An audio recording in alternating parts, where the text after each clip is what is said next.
दोस्तों, जब हम इस संसार में जीवन व्यतीत करते हैं और अपने दैनिक कार्यों को करते हैं तो हमारे कार्यों में बहुत से अवरोध आते हैं। लेकिन कई बार ये अवरोध और रुकावटें जानबूझकर हमारे विरोध में की जाती हैं। और ये कौन है जो कि हमारे विरोध में कार्य करते हैं, और परमेश्वर का वचन इन लोगों से निपटने के लिए कैसे मार्गदर्शन कर सकता है, आज हम इस बात को देखेंगे। और यदि आप अपने जीवन में भी इस बात को जानना, सीखना और समझना चाहते हैं कि परमेश्वर का वचन कैसे आपको इन परिस्थितियों से निकाल सकता है, तो आइए मेरे साथ इस अध्ययन में शामिल हो जाइए।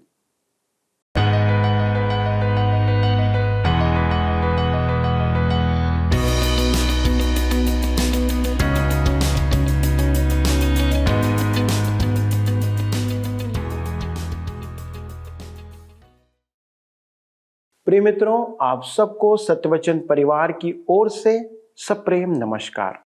हम आप सबों को हृदय से धन्यवाद देना चाहते हैं कि आप परमेश्वर के वचन पर मनन करने के लिए आज के दिन इस अध्ययन में हमारे साथ फिर से शामिल हैं। हम आपके लिए प्रार्थना करेंगे कि वह आज के दिन आपके हर एक काम को बहुतायत की आशीष प्रदान करे। दोस्तों, आज से हम बाइबल के पुराने नियम से इज़रा नामक पुस्तक का अध्ययन आरंभ करेंगे। इजरायली इतिहास का यह एक अति महत्वपूर्ण भाग है। इतिहास का ये भाग हमारे जीवन के लिए भी परमेश्वर की चेतावनी से कम नहीं है। ये भाग वर्षों पहले भविष्यवाणी की गई घटनाओं की पूर्णति या उसके पूर्ण होने की कहानी को प्रकट करता है। भविष्यवाणी की पूर्ति बाइबल की सच्चाई को प्रमाणित करती है कि हम इस पर क्यों विश्वास करते हैं कि ये परमेश्वर का वचन है। परमेश्वर भूतकाल, वर्तमान काल और भविष्य काल सबको जानता है। इस पुस्तक का अध्ययन हमें परमेश्वर के धीरज और जलजलाहट दोनों को समझने में सहायता करेगा। तो दोस्तों, आइए सीखें ताकि हम परमेश्वर के विरुद्ध कोई कार्य ना करें। मित्रों, आइए आज हम एजरा की पुस्तक का परिचय देखें। आज हम पुराने नियम से एजरा की पुस्तक का अध्ययन आरंभ करने जा रहे हैं। इस पुस्तक का लेखक स्वयं एजरा ही है। एजरा उन लेखकों में से एक है जिन्हें उचित मान प्रदान नहीं किया गया है। एजरा हिल्किय्याह का वंशज था। एजरा नबी की पुस्तक 7 उसके 1 पद में हम पाते हैं, और हिल्किय्याह ही वह महायाजक था जिसे राजा योशिय्याह के राज्यकाल में व्यवस्था की प्रति मलबे में मिली थी, जिसे हम दूसरा इतिहास 34 उसके 14 पद में पाते हैं। एजरा याजक था, परंतु दासत्व के युग में वह याजकीय सेवा करने नहीं पाया था। उस समय मंदिर नहीं था, वह पूरी तरह ध्वंस हो गया था, परंतु उसने परमेश्वर का वचन पढ़ने में मन लगाया। एजरा 7 अध्याय उसके 6 पद से हमें ज्ञात होता है कि वह निपुण शास्त्री था, अर्थात व्यवस्था का ज्ञानी था। एजरा एक पुनरुद्धारक और समाज सुधारक भी था। पुनरुद्धार का आरंभ एजरा द्वारा परमेश्वर के वचन के पढ़े जाने के द्वारा हुआ। वह नहम्याह की पुस्तक अध्याय 8 से विदित है। संभवतः एजरा 1 और दूसरा इतिहास का तथा भजन 119 बाइबल के सबसे लंबे अध्याय का भी लेखक था। एजरा ही के प्रयासों द्वारा आराधनालय बनाया गया था और वह शास्त्रियों के समुदाय का संस्थापक भी था। उसने धर्मशास्त्र का विधिवत संग्रह किया तथा भजनों का संकलन किया था। तो आइए हम एजरा को श्रद्धांजलि अर्पित करें, क्योंकि उसी के द्वारा बाइबल अध्ययन की जागृति आई थी। क्या यह परमेश्वर की नव जागृति की योजना नहीं है?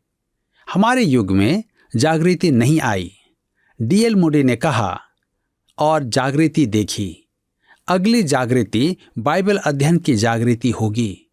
वे जिन्होंने संस्थाओं, रीतियों और युक्तियों द्वारा जागृति लाने का प्रयास किया है, कभी सफल नहीं हुए हैं।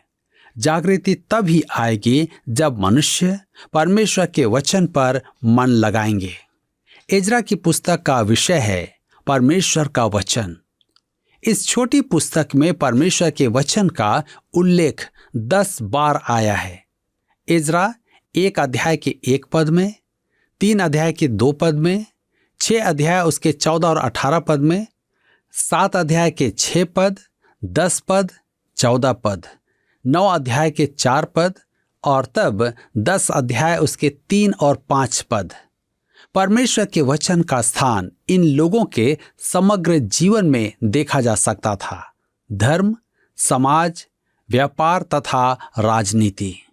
मेरे मित्रों, इस पुस्तक का अर्थ एजरा 9 अध्याय के 4 पद और 10 अध्याय के 3 पद में व्यक्त है। हम अपने प्रभु की सम्मति और अपने परमेश्वर की आज्ञा सुनकर थरथराने वालों की सम्मति के अनुसार और व्यवस्था के अनुसार काम करें। डॉक्टर जेम्स एम ग्रे ने एजरा की पुस्तक के विषय में कहा था, हम देख चुके हैं कि बेबीलोन की बंधुआई यहूदियों को राष्ट्रीय पश्चाताप के लिए कायल नहीं कर पाई थी कि राष्ट्रीय पुनरुद्धार हो। एजरा की पुस्तक को पढ़ने से ज्ञात होगा कि फारस के राजा कुस्रू ने जब बंदियों को अनुमति दी कि यरूशलेम लौट जाएं और मंदिर का पुनः निर्माण करें, तब कठिनाई से 50,000 यहूदियों ने इस अवसर का लाभ उठाया और उनमें अधिकांश याजक और लेवी थे जो दीन और दरिद्र वर्ग के थे। एजरा की पुस्तक इतिहास की पुस्तकों में अंतिम पुस्तक है, परंतु वे यथाक्रम नहीं है। दूसरे इतिहास की पुस्तक के अंत में हम देखते हैं कि दक्षिणी राज्य यहूदा 70 वर्ष के लिए दासत्व में गया था। हम एजरा तक उनके इतिहास के बारे में एक शब्द भी नहीं सुनते हैं। 3 ऐतिहासिक पुस्तकों को बंधुआई के बाद की पुस्तक कहा जाता है, एजरा, नेहमिया और एस्तेर। बंधुआई के बाद की 3 भविष्यवाणी की पुस्तकें भी हैं, जैसे हग्गई, जकरिया और मलाकी। एजरा और नेहमिया एक साथ थे। एजरा याजक था और नेहमिया एक साधारण मनुष्य था। दोनों ने एकजुट होकर ऐसा काम किया जो यरूशलेम नगर और मंदिर के पुनरुद्धार का कारण था। हग्गई और जकरिया ने भी एक होकर काम किया। उन्होंने जनता को प्रोत्साहित किया कि मंदिर का पुनः निर्माण करें।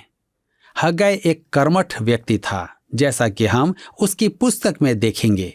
मंदिर का पुनः निर्माण और पुनरुद्धार उसका सर्वोच्च मनोवेग था। वह सीधा और साफ था, जैसे 2 जोड़ 2 बराबर 4। वह न तो रोमांचकारी था और न ही कवि था, परंतु व्यवहारिक था। दूसरी ओर नेहमिया स्वप्नदर्शी था। हग्गई के पांव धरती पर थे तो जकरिया का मन मस्तिष्क बादलों में रहता था। उदाहरण स्वरूप उसने एक स्त्री को टोकरी में उड़ते देखा था। मेरे मित्रों, यह कविता है, परंतु हग्गई को ऐसा दर्शन नहीं प्राप्त हुआ था। रोचक बात तो यह है कि जकरिया मंदिर की माप, उनमें द्वार और नींव आदि के बारे में सोच ही नहीं सकता था। हग्गई और जकरिया की सहकारिता ठीक वैसे ही थी जैसी एजरा और नेहमिया की। एक व्यवहारिक व्यक्ति और एक कवि को साथ साथ काम करना था। परमेश्वर ने इसी तरह इसको व्यवस्थित किया। हग्गई और जकरिया की पुस्तकों को एजरा की पुस्तक के साथ पढ़ा जाना चाहिए, क्योंकि तीनों पुस्तकें मंदिर के पुनः निर्माण के प्रकाश में लिखी गई हैं और मंदिर के पुनः निर्माण के निमित्त जनता को समर्पित हैं।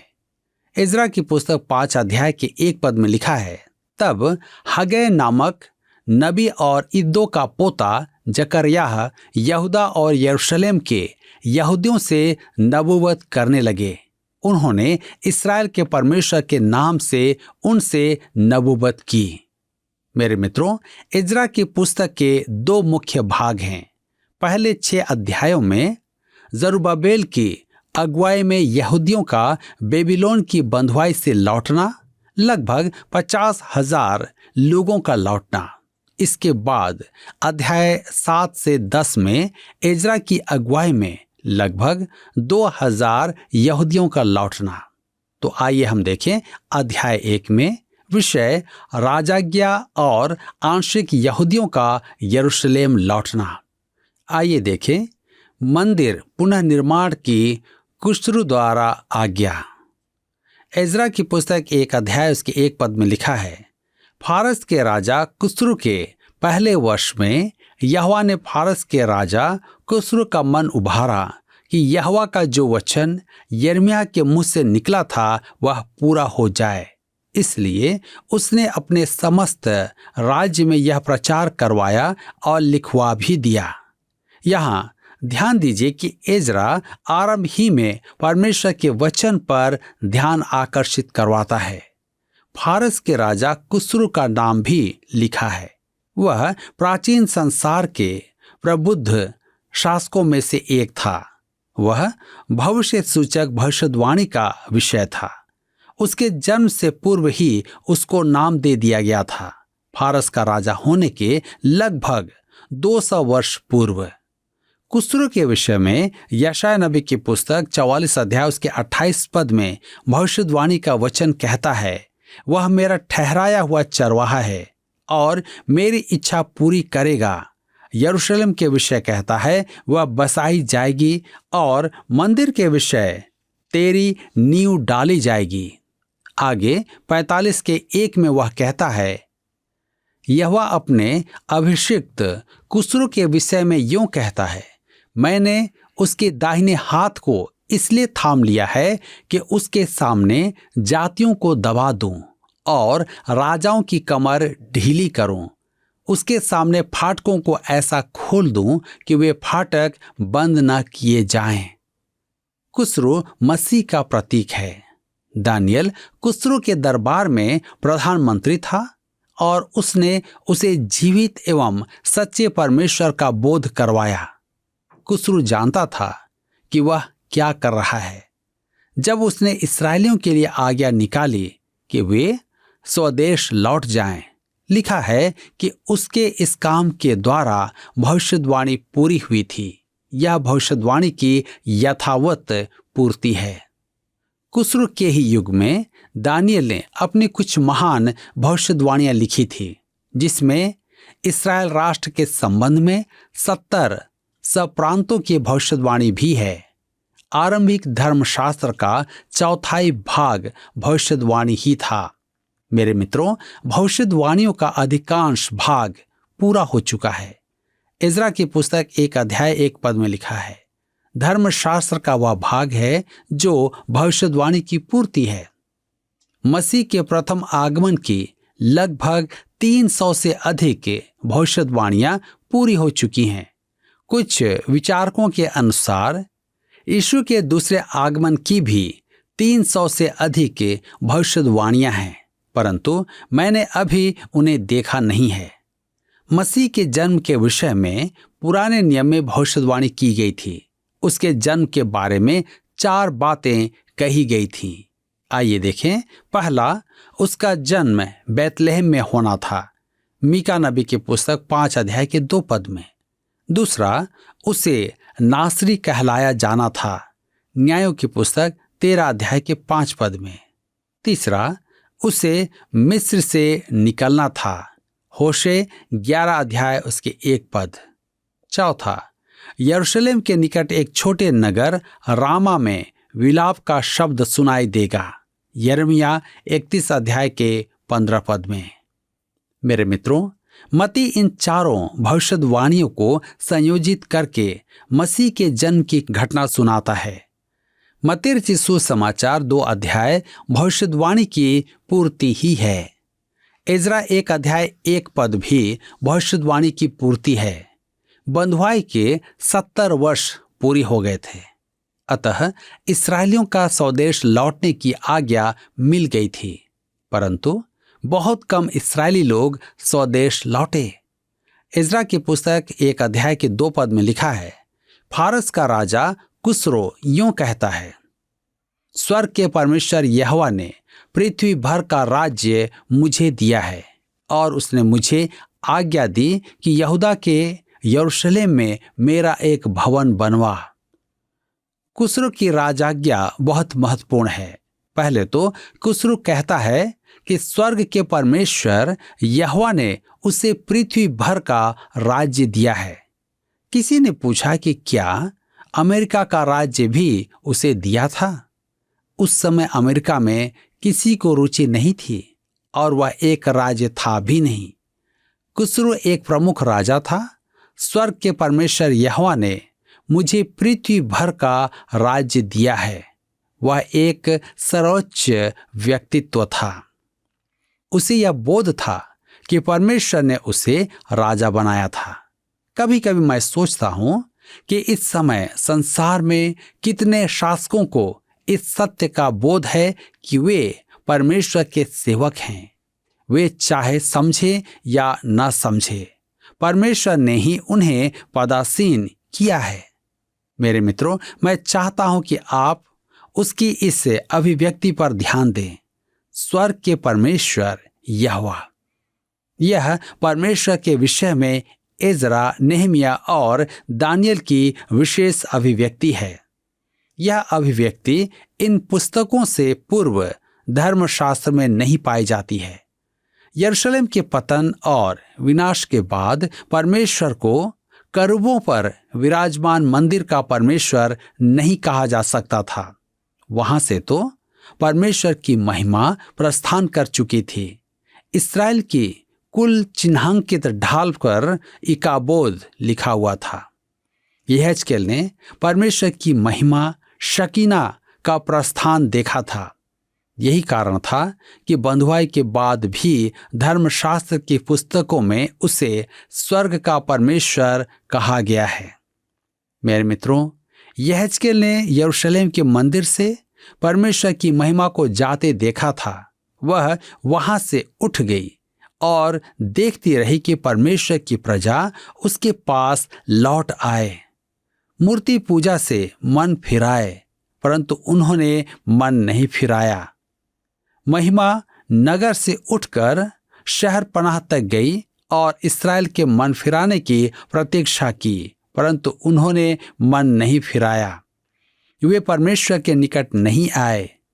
तो महिमा जैतून के पर्वत पर चली गई और उनकी प्रतीक्षा की, परंतु उन्होंने मन नहीं फिराया और परमेश्वर के निकट नहीं आए। इस कारण महिमा स्वर्ग में चली गई और तत्पश्चात नहीं दिखाई दी। मेरे मित्रों, एक दिन मंदिर में एक मनुष्य आया और उसने कोड़ा बनाकर मंदिर का शोधन किया। यूहन्ना रचित सुसमाचार 2 अध्याय में महिमा प्रत्यक्ष नहीं थी। वह मानवीय देह में विद्यमान थी। वह परमेश्वर स्वयं था। उसने अपनी महिमा त्याग दी और पृथ्वी पर आया, परंतु वह वास्तव में पूर्ण परमेश्वर और पूर्ण मानव था, क्योंकि उसकी महिमा अप्रत्यक्ष थी। उसका त्याग किया गया और उसे क्रूस पर चढ़ा दिया गया। मनुष्य ने उसे क्रूस पर तो चढ़ा दिया था, वह वास्तव में राजा था। मत्ती रचित सुसमाचार में वह राजा के रूप में जन्मा था और राजा के समान जिया था। राजा के समान उसने आश्चर्य कर्म किए। उसने राजा के समान शिक्षा भी दी और वह राजा के समान बंदी बनाया गया। राजा के समान उस पर मुकदमा चलाया गया और अंततः वह राजा के समान मर भी गया। वह राजा के समान कब्र में रखा गया था। वह फिर जी उठा तो भी राजा ही था और राजा फिर स्वर्ग में चला गया। वह फिर राजा के स्वरूप में आएगा। वह राजाओं का राजा और प्रभुओं का प्रभु है। 1 तीमुथियुस 6:15 के अनुसार आज वह स्वर्ग का प्रभु परमेश्वर है। उससे भेंट करने के लिए आपको बैतलहम जाने की आवश्यकता नहीं है। वह स्वर्ग में परमेश्वर के दाहिने हाथ पर विद्यमान है। मेरे मित्रों, पृथ्वी से महिमा के प्रस्थान करने के बाद परमेश्वर ने अपनी प्रजा को अन्य जाति के अधीन कर दिया और उन्हें बेबीलोन की बंधुआई में भेज दिया। उसने इस्राएल से परमेश्वर का राज्य उठा लिया और स्वर्ग का परमेश्वर बन गया। वह आज भी वैसा ही है और यरूशलेम लौट आने तक वहीं रहेगा। तदुपरांत वह संपूर्ण पृथ्वी पर प्रभु होकर अपना सिंहासन स्थापित करेगा। उस समय यरूशलेम एक महान राजा का नगर होगा। अब एजरा की पुस्तक 1 अध्याय उसके 2 पद में एक बार फिर ध्यान दें और देखें कि खुसरो ने निश्चित रूप से कहा, उसने मुझे आज्ञा दी कि यहूदा के यरूशलेम में मेरा एक भवन बनवा। यह उसकी आज्ञा थी। यह बात वास्तव में अद्भुत हो जाती जब हम इस तथ्य को अंतर्ग्रहण करते हैं कि खुसरो राजा अन्य जाति में से था। अंततः खुसरो दानिएल भविष्यद्वक्ता की सेवा के द्वारा जीवित और सच्चे परमेश्वर का भेद अंतर्ग्रहण कर पाया था। खुसरो बेबीलोन में रहने वाले यहूदी बंदियों को यरूशलेम लौट जाने की आज्ञा देता है। खुसरो ने राजाज्ञा निकाली कि जो भी परमेश्वर का जन है वह यहूदा के यरूशलेम जाकर मंदिर का पुनः निर्माण करे। आइए हम पढ़ते हैं एजरा की पुस्तक 1 अध्याय के 3 पद। लिखा है, उसकी समस्त प्रजा के लोगों में से तुम्हारे मध्य जो कोई हो उसका परमेश्वर उसके साथ रहे। वह यहूदा के यरूशलेम को जाकर इस्राएल के परमेश्वर यहोवा का भवन बनाए जो यरूशलेम में है, वही परमेश्वर है। मेरे मित्रों, आप चूके नहीं। परमेश्वर ने खुसरो को आज्ञा दी थी, परंतु उसने इस्राएलियों को आज्ञा नहीं, अनुमति दी कि वे यरूशलेम जाकर मंदिर बनाएं। एजरा की पुस्तक 1 उसके 4 पद में आगे लिखा है, और जो कोई किसी स्थान में रह गया हो जहां वह रहता हो, उस स्थान के मनुष्य चांदी, सोना, धन और पशु देकर उसकी सहायता करें और इससे अधिक यरूशलेम स्थित परमेश्वर के भवन के लिए अपनी अपनी इच्छा से भी भेंट चढ़ाएं। मेरे प्रियो, उन्हें स्वदेश लौट जाने की अनुमति मिल गई थी, परंतु जो जाना न चाहे वे सोना, चांदी और अन्य भेंटों द्वारा स्वदेश जाने वालों की पूरी सहायता करें कि वे यरूशलेम में मंदिर बनाने की आज्ञा पूरी कर पाएं। यह क्या ही अद्भुत बात है कि परमेश्वर ने अपने वचन को अपने समय में पूरा किया। दोस्तों, हमने देखा और हम जानते हैं कि परमेश्वर ने इस्राएल राष्ट्र को अपनी निज प्रजा होने के लिए चुना। उन्हें मिस्र की गुलामी से छुड़ाया और प्रतिज्ञा का देश कनान बसने के लिए दिया कि वे दासत्व से विश्राम पाए। परमेश्वर ने उनसे प्रेम किया और उन्हें आशीष दी, और उसने उन्हें आगे भी आशीष देने की प्रतिज्ञा की थी यदि वे अस्तित्वहीन ईश्वरों की ओर नहीं फिरते एवं सबत के दिन को मानने के द्वारा उसका आदर करते रहते। लेकिन उन्होंने उसकी आज्ञा का पालन नहीं किया, उसका इनकार किया और पुनः यिर्मयाह नबी की भविष्यवाणी के अनुसार बेबीलोन की बंधुआई में वे चले गए। वे 70 वर्षों के लिए उस बंधुआई में भेजे गए। ये वह समय है जब परमेश्वर खुसरो राजा को उसके मन को उभारता है और यहूदियों को यरूशलेम वापस जाने की आज्ञा उस अन्य जाति राजा के द्वारा से प्रदान करता है। यदि हम परमेश्वर के विरुद्ध चलते हैं तो वह हमारे कार्यों को सफल होने देता है, और यदि हम उससे स्मरण करते हैं तो वह हमें दोबारा खड़ा करता है, पुनः अवसर देता है। आइए हम उसकी आज्ञाओं का पालन करें और उसकी महिमा करें, ताकि हम अपने जीवन से सदा जब तक जीवित हैं परमेश्वर को महिमा देते रहें। परमेश्वर आपको आशीष दे। आइए प्रार्थना करें। स्वर्गीय पिता, हम धन्यवाद देते हैं कि प्रभु आप हमसे प्रेम करने वाले परमेश्वर हैं, और आप एक ऐसे परमेश्वर हैं जो हमसे उस प्रेम के कारण से प्रभु ताड़ना भी करते हैं, और फिर से प्रभु हमें उस ताड़ना से बाहर निकालने का प्रयत्न भी आप करते हैं। प्रभु आपके हाथ में जीवन और मृत्यु दोनों है। प्रभु आप हमें परेशानियों में भी जाने देते हैं और उससे निकालने का भी रास्ता प्रभु आप हमारे लिए बनाते हैं। प्रभु धन्यवाद देते हैं ऐसे परमेश्वर होने के लिए कि आप सिर्फ और सिर्फ अपने प्रेम के द्वारा से ऐसी अनुभूति हम पर प्रकट करते हैं। प्रभु आपने इस्राएलियों के साथ ऐसा किया, क्योंकि जब उन्होंने प्रभु आपकी आज्ञाओं का उल्लंघन किया, आपसे दूर चले गए, तो आपने उनकी ताड़ना किया, उन्हें दुख, परेशानी, विपत्ति और बंधुआई में भेजा। लेकिन प्रभु जब उन्होंने पुकारा, उनकी चिल्लाहट आपके कान तक पहुंची, तो फिर आपने उन्हें बाहर निकालने के लिए भी प्रयत्न किया और अद्भुत सामर्थ्य के कार्य प्रभु उनके जीवन में आपने प्रकट किया। पिता, हमारा ऐसा विश्वास है, हमारी ऐसी प्रार्थना है प्रभु कि हमारे जितने भी दर्शक हैं, आप उनके जीवनों में भी ऐसी आशीषों को बनाए रखें, ताकि यदि वे आपसे दूर चले गए हैं तो प्रभु आप उन्हें अपने पास बुलाने के लिए मार्ग खोले, और यदि वे आपके साथ चल रहे हैं प्रभु, तो अपनी आशीषों को उन पर सदा प्रकट करते रहें, कि उनके जीवन से आपको महिमा सदा मिलने पाए। धन्यवाद देते हैं प्रभु इस प्रार्थना को सुनने के लिए। प्रभु यीशु क्रिस्ट के नाम से इस विनती को मांगते हैं, आमीन। पिछले अध्ययन के प्रश्न का उत्तर है बी, परमेश्वर की महिमा और संगति।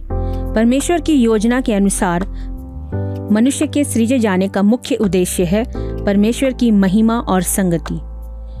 आज का प्रश्न है, बंधुआई के बाद की 3 भविष्यवाणी की पुस्तकें हैं हागै, जकरिया और खालिस्तान।